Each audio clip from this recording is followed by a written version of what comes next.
La dernière lettre de la péruvienne est un vrai bijou. Elle suffit à elle seule à prouver combien l'œuvre de Françoise de Graffigny mérite d'être lue et relue. Nous voici donc au terme du parcours de Zilia. L'adolescente naïve et aveuglée par l'amour a cédé la place, dans la douleur de plusieurs désillusions, à une femme éclairée, libre et courageuse. Vertueuse, elle l'a toujours été, et c'est précisément pour demeurer fidèle à sa nature que Zilia prend la décision de quitter le monde et d'entrer, comme nous le verrons, en retraite. La rupture a été annoncée 4 lettres plus tôt, lorsque la jeune pérusienne a cessé d'écrire à Asa, qu'elle retrouvera finalement, et tourne ses mots vers d'Eterville, qui a choisi, lui, de fuir la tristesse que lui cause la compagnie strictement amicale que lui propose celle dont il est irrésistiblement épris.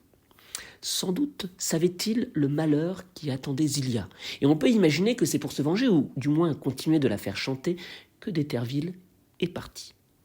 Alors que pouvait-il savoir? Eh bien, ce que Zilia vient de découvrir avec désespoir. Comme elle le dit dans la lettre 35, tout est perdu pour elle. Tout, c'est-à-dire Asa. Car il s'avère que son fiancé ne l'aime plus, qu'il l'a oublié, sa promesse de fidélité, et qu'il a fait le choix de se convertir totalement à la religion et aux mœurs de ses anciens envahisseurs espagnols. Zilia vit d'abord un supplice, appelle à l'aide d'Eterville, mais elle se relève et recouvre son calme et sa raison. Les regrets sont inutiles. C'est alors qu'elle fait le choix sage de se retirer à la campagne, de rejoindre le petit cabinet péruvien qu'elle s'était aménagé pour se réfugier dans l'imaginaire et s'inventer alors une vie qui lui ressemble, une vie qui soit tout à la fois heureuse et vertueuse. Voici donc ces derniers mots. Le cruel Asa abandonne un bien qui lui est cher. Ses droits sur moi ne sont pas moins sacrés. Je puis guérir de ma passion, mais je n'en aurai jamais que pour lui. Tout ce que l'amitié inspire de sentiments est à vous. Vous ne la partagerez avec personne. Je vous les dois. Je vous les promets, j'y serai fidèle. Vous jouiriez au même degré de ma confiance et de ma sincérité. L'une et l'autre seront sans bornes. Tout ce que l'amour a développé dans mon cœur de sentiments vifs et délicats tournera au profit de l'amitié.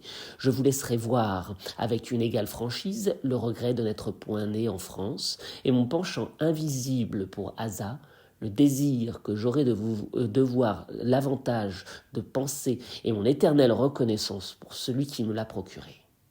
Nous lierons dans nos âmes. La conscience sait aussi bien que l'amour donner de la rapidité au temps. Il est 1000 moyens de rendre l'amitié intéressante et d'en chasser l'ennui. Vous me donnerez quelques connaissances de vos sciences et de vos arts. Vous goûterez le plaisir de la supériorité. Je le reprendrai en développant dans votre cœur des vertus que vous n'y connaissez pas. Vous ornerez mon esprit de ce qui peut le rendre amusant. Vous jouerez de votre ouvrage. Je tâcherai de vous rendre agréable les charmes naïfs de la simple amitié. Et je me trouverai heureuse d'y réussir.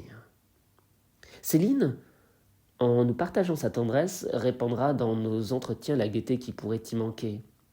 Que nous resterait-il à désirer? Vous craignez en vain que la solitude n'altère ma santé. Croyez-moi, d'Eterville, elle ne devient jamais dangereuse que pour l'oisiveté. Toujours occupé, je saurais me faire des plaisirs nouveaux de tout ce que l'habitude rend insipide. Sans approfondir les secrets de la nature, le simple examen de ces merveilles n'est-il pas suffisant pour varier et renouveler sans cesse des occupations toujours agréables? La vie suffit-elle pour acquérir une connaissance légère mais intéressante de l'univers, de ce qui m'environne et de ma propre existence? Le plaisir d'être, ce plaisir oublié, ignoré même de tant d'aveugles humains, cette pensée si douce, ce bonheur si pur, je suis, je vis, j'existe, pourrait seul rendre heureux si l'on s'en souvenait, si l'on en jouissait, si l'on en connaissait le prix. Venez, d'Éterville, venez apprendre de moi à économiser les ressources de notre âme et les bienfaits de la nature. Renoncez aux sentiments tumultueux, destructeurs, imperceptibles de notre être. Venez apprendre à connaître les plaisirs innocents et durables. Venez en jouir avec moi. Vous trouverez dans mon cœur, dans mon amitié, dans mes sentiments, tout ce qui peut vous dédommager de l'amour. Zilia commence par dessiner au futur un projet d'avenir qu'elle adresse à d'Éterville pour l'inviter de l'y rejoindre. Cet avenir sera, elle le précise bien, amical. Ne pouvant guérir de sa passion pour Hasard, elle fait le choix de lui rester fidèle, au même titre qu'elle promet de l'être à celui qu'elle présente comme son ami le plus cher. Tout en assumant ses origines, Zilia se montre reconnaissante de s'être ouverte à une autre culture qui lui a également et heureusement ouvert l'esprit. Elle garde à cet égard un immense respect pour son cacique. Au fond, Zilia se propose rien moins que de réinventer l'amour. Elle fait le rêve d'une relation transparente où l'esprit l'emporte sur le corps et dans laquelle, comme elle dit, les âmes se lissent entre elles. L'échange qu'elle promet à d'Éterville est d'autant plus beau et honnête qu'il permettra à chacun de s'élever. Désormais, ce n'est plus elle seulement qui recevra, mais elle sera en mesure de donner.